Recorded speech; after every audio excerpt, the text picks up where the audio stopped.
All right. So now, who are you? Oh, you're right. We probably should tell the people who we are. Yeah, we should probably talk a little bit about where we came from. So, strange.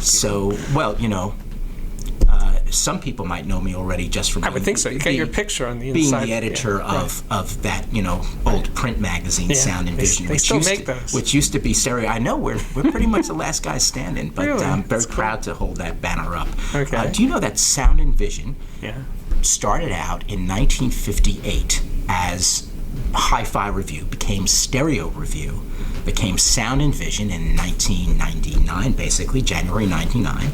We're going to celebrate what would be our 60th birthday next year, I guess, right? If I do that math. Sound and Vision. Yeah, now it's from the sound to the vision. It evolved with the times, and we're still evolving too. That's really cool. We're working it. So, so it's been around a while. But yeah, so I came out of this business starting out, really in 1980. Working as an editorial assistant at the Absolute Sound. I was an audiophile before then, or thought I knew something about audio, and then got some exposure to high-end audio and really learned and what isn't it weird that I started at the Absolute Sound? My writing career was I'll tell you what, right there, 78. We could probably sit here and rattle off a few names of people that I know, even some who are working for our publication right now, who got their start working. It's a big group. Working for the Absolute Sound, and for Harry Pearson, who is credited by many as being one of the great founders of high-end audio. Yeah, and he was a great writer. So I give him credit. I had a lot of problems with Harry, but I always said he more than any other single person, he created high-end audio. Yeah, and you know what people don't get about him, and we don't have to spend a lot of time talking about Harry, but what people don't really understand was that he came out of a truly professional journalism background. He was not just some guy, saying, I'll put out a newsletter. He was at one point the environmental editor at Newsday, an award-winning reporter who applied all of those great writing skills and some of those reporting skills to what was then a burgeoning, area. So he gets a lot of credit. Absolutely. But so anyway, I also worked at Sound by Singer, a high-end store in New York City as a salesman. Was that your first exposure to really good high-end audio? To massive amounts. Yeah. Massive amounts of audio, and also playing it for people. How long were you 16 years. Yeah. 16 years. 15.9 years of amazing fun and a lot of work. Basically, and then right at the end, I was like, I'm done. I did burn out. Oh yeah. And that's when I started writing. That's when I started writing for the Absolute Sound, and I was along many places I've been since then. But that's kind of my journey, and that's yours. So now they know who we are. Okay. Well, we're hopefully we'll be back here regularly to talk about different things that are going on in the industry. I know we talked a little bit about what we sort of wanted to do, and we realized that we really didn't have any firm idea other than to just get together and do the kind of thing we do when we sit down and have lunch on Fridays, and just sort of hash on, what are you reviewing, what am I reviewing, what do we like, what do we dislike about things that are going on around us in the business and in the products, and so this is going to be kind of open-ended for our viewers to just tune in on any given episode anytime they want. and get a little bit of fresh perspective on something. So give me a little bit of background right now. Are you working on anything at the moment that is do you have anything in the house for review? Well, actually, I am reviewing a Magnepan speaker. Oh. And I'm really excited. It's called the MMGi for Improve. The MMG has existed for many years, right, at least 10. Right, now for some perspective for the viewers, the MMG was always the little mini affordable Magnepan. Right. I happen to be, by the way, a huge fan of planar speakers generally, and I had MG1s for a while as my reference, and it's funny, if you move away from that, you feel nostalgic about it every time you think about it. You kind of want to go back to it because of that huge image that you get from large planar and in particular dipolar speakers. And what's funny is, as a reviewer, when I go from reviewing a Magnepan to a conventional box speaker, there's a period of adjustment because when you go from this is a $650 speaker. If I went to a $2,000 box speaker, it would sound tiny. Yeah. So I have to I have to gradually make it go because there's no way the box speaker is going to have more bass, it's going to have more dynamics, it's going to do a lot of things, but it's going to sound tiny. Right. And that's the thing about Magnepans, and this one is $650, is that it's closer to life size. And it's big and spacious sounding, and it has good resolution. Well, it doesn't do everything perfectly, and it needs space behind. You need to put them away That was what from I was the just going wall. to say. People have to understand that you make a commitment either to a dipole planar or an electrostatic. Right. You got to have the right kind of space for it. You have to put it where it wants to go, and if you put it where it doesn't want to go, it's not going to happen. You cannot push that up into a corner. You can't push it up against a wall. Is what it comes down to. You have to give it some breathing room on both sides of the speaker. You obviously 2 have to the 3 space for feet that. at least. But but once you have that, and you're happy with what it does, and aren't frustrated by the things it doesn't do, as bass and dynamics and things like that, it's a great speaker, and it's a great company. They're made in the U.S. in Minnesota. And when I say made, they are actually made. A lot of companies that make speakers, they don't actually make the drivers. They buy drivers from other companies and put them in a box. Pretty much everything in a Magnepan speaker is made by Magnepan, and it's an amazing product. Not for everybody, but anyway, it's fun to write about because it's truly affordable. Works with a receiver. I'm actually using the new Outlaw 2160 stereo receiver we with have a review of that pending, actually. And so, it's a killer combination. Yeah, that's a natty little piece. I like that a lot. So I'm really excited about that. Yeah. What? So what did they do between the MG and the original? The MMG and the MMGi? Right. The update. That is a secret.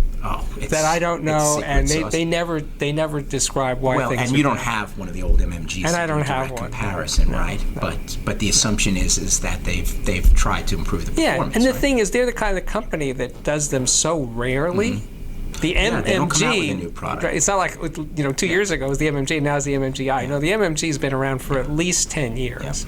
So when they make a change, and they're not charging you an arm and a leg for the new improved version, you can accept on faith that it's a better thing. You know? And actually, what they do, it's interesting, is they do blind tests that they compare the original to the new version, and they need to have enough people conclude that the new one is actually enough better than the original. Right. Before under blind test. For those people who obsess about blind testing, that's how Magnepan makes those changes. Well, it makes a lot of sense. So that's impressive. So that's great. That's great. Now they don't. The other thing that's wonderful about them, if you're lucky enough to have, and we did this years ago. I think when might have been.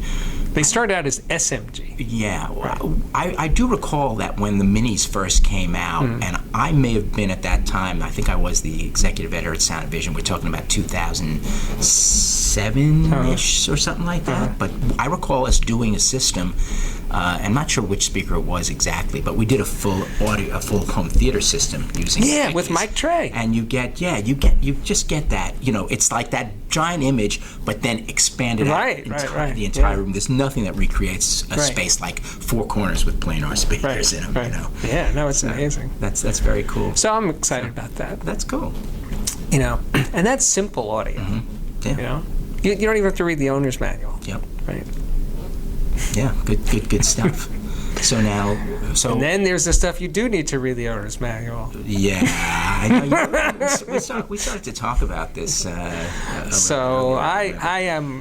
I talk about being a curmudgeon. I'm worse than a curmudgeon. What's beyond being a curmudgeon? What is it? Because a cranky old curmudgeon. Cranky old, cranky. I am, because when I have to do those, like I did the LG SJ9 soundbar, which is an Atmos soundbar. Yeah, actually, I'm familiar with that product. And you take a gander at that owner's manual at the table of contents, and that would intimidate the guys who launch missiles into space. Kind of thing. It was like, what? I just want to play music and movies. I don't need to, control the universe from this thing. But apparently, you can. Well, let me ask you a question. So I get it. Listen, we've all seen, and there's a reason that they sometimes don't even include the manuals anymore. It's all on. No, of course not. It's all online because they're so no easy one can waste that kind of paper. They're so intuitive to use. You just open the box and plug it in, and it just works itself. Yeah, it's supposed to be that way. Really? Yeah. Wait a minute. So what are you, the editor of? it's supposed to be, but Sound+vision, right? right. Okay. But look, here's my question to you though, because we've all seen it, and what do you? I don't know. What do you want to call it? Is that feature clutter? Is it feature? I call it cram? feature glut. Feature glut. Okay, fair enough. Fair enough. So, but we could do a whole podcast on feature glut. Yeah. I don't want to use all my good stuff right now. Here's the thing, and you know what? It's funny too because we get, I'm looking at all the reviews that come in as we're putting them, getting them ready for print or web, and very often there are features that are mentioned and glossed over, and then of course there are a lot of features that don't get mentioned at all. Right. In fact, a very common line in a lot of our reviews is, it would take the entire rest of this review to describe, what the smart The whole TV freaking platform magazine does. to describe the rest, or whatever it is. But I do have a question for you on this, though. By the way. Oh, and the question is, does anybody use them? Well, no, but here's the part of it that really gets me because I'm a little OCD. Yeah. I don't like to miss stuff that's good or important Well, stuff. okay. So the question that I have is, you look through all that stuff that's in that table of contents. Is there anything in there? I mean, you can throw out a lot of it, absolutely. 90%. Right, but then there's that and there's 90% that you can just toss out. Then there's maybe another 8% or 9% that is the stuff you really need to operate the product. Right, definitely. Which hopefully you can do intuitively and not have to read the manual for, but it's there anyway. Right. There's that 1%.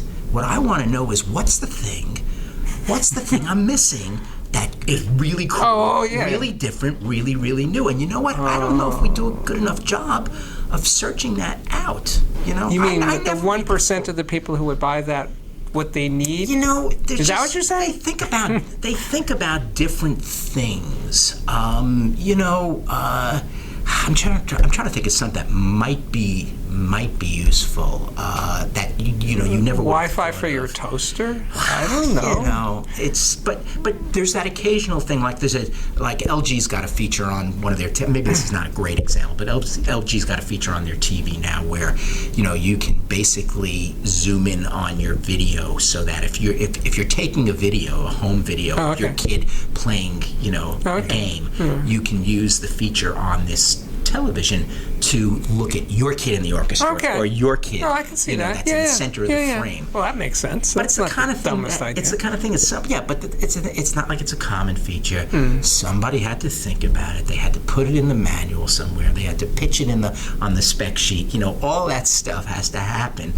Maybe there's only a certain percentage of the people that'll use it, but for those people, it might be a really useful feature. Right. And I think there are other examles of it. Well, I guess that's up to the reviewer to figure out which one of those bazillion features might actually be useful to somebody. It is, but without beating this horse, what at the end of the day are there certain things that are we hurt by them? Yes, we are.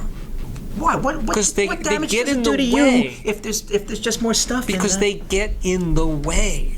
Because they confuse people, because they hit a button on the remote and now they're in this weird thing and they don't know how to get out of it. That's why. And by the way, the company, Samsung or Sony or LG, had to spend time and money and resources to put that thing in there. And they used a slightly cheaper driver, speaker driver in it.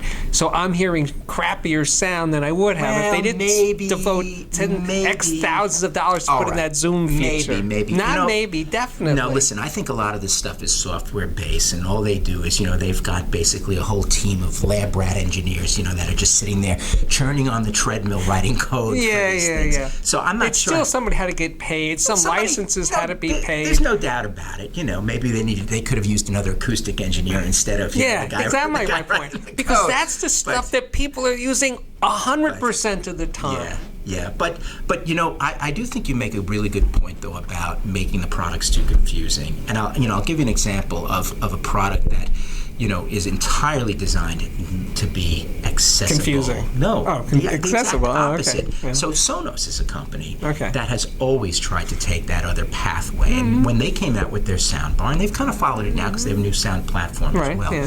But when they came out with their soundbar, they pretty much stripped it down. There's one input on it. I complained when I reviewed that product that there was only one optical input on it. Right. But they make it so that there's only one way to hook it up.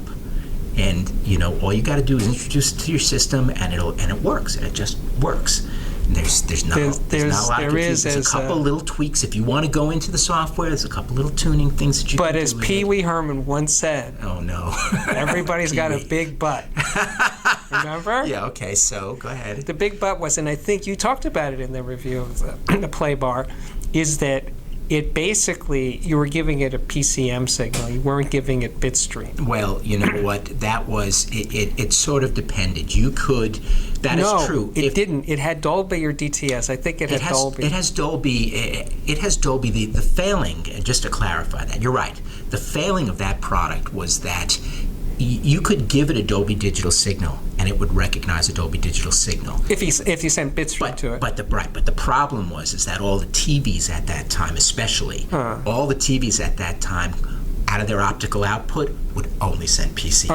Okay. So if you were lucky enough to be able to send that thing a 5.1 channel signal through an optical cable, let's say straight from a Blu-ray player, for example. Is that rocket science? No, but the thing is, you couldn't use it on multiple devices because there was no switching, so you had to, right? So that was one of the failings of the product. Now, I will say today, that's a big failing. Today, you know, it was, but not for the target market they were after. Oh, I understand. So that's where, you know, you kind of have to draw the line. And look, you know, we struggle with this all the time now at the magazine because we are reviewing products that really fall into a lifestyle category, and you have to take a step back as an enthusiast and go, yeah, it's my job. I know, but that's what I mean. So, but yeah, I get it. I think it is a big problem. I definitely think it is a big problem. I gave it a bad review, and the thing is, because it wasn't as good, all the bits and pieces were already in there except it lacked the DTS, right?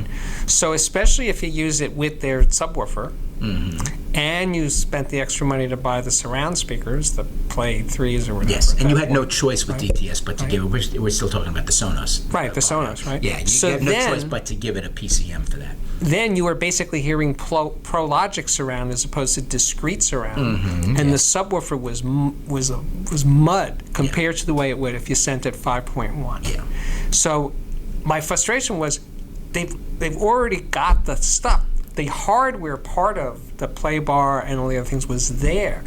They just neglected to spend the extra $10 to license DTS to put it in there.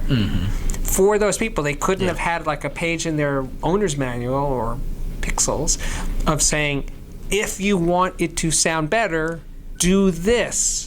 But they didn't because they're selling a lifestyle That's product. right, and they were selling simplicity, and that was But you can have both. Yeah. You could have simplicity. It could have been the exact same way of delivering the product, but also a little asterisk that would say, if you want it better, do this. Everybody's happy. Right. Wouldn't it? Yeah. Am I asking too much? No, I get the point. Okay. I get the point. Sorry. And to their credit, we'll give them a little bit of credit because they did improve that algorithm over time. You know, they did it. And the Play Bass, the new one. Yes. I really do like it. Yeah. I love it, actually. Yeah, that's a pretty remarkable product. I actually. really They do. put a lot of That's the engineering time first Sonos product that I really feel good about. Yeah. They've even impressed me. That's hard. Yeah. Well, and you know what? They spent a lot of time just trying to get the form factor right on that. Do you know that they figured out that, I know that thing's only a couple inches tall. Yeah. They figured out that the ideal, you know, by focus groups, that the ideal height of a sound base could only be that big, because the minute it got bigger, it became this big clunky thing. Right. So they had to do everything they had to do to try to get the bass out of that tiny little cabinet and make sure it spread the sound right. So it's very impressive. Yeah, it's pretty remarkable. Yeah. All right. You know, so all's well that ends well. Yeah, absolutely. You know what? I think we're probably out of time. I think for we're done. This cast. So, but we'll be back. Yeah, we'll come back and definitely do it again. Have a little more fun. Pixels and bits. Pixels and bits. I like it. Maybe your pixels and I'm bits. I think it may just naturally fall out that way Pixels over time. Bits. So Okay. Later. All right. We'll see you.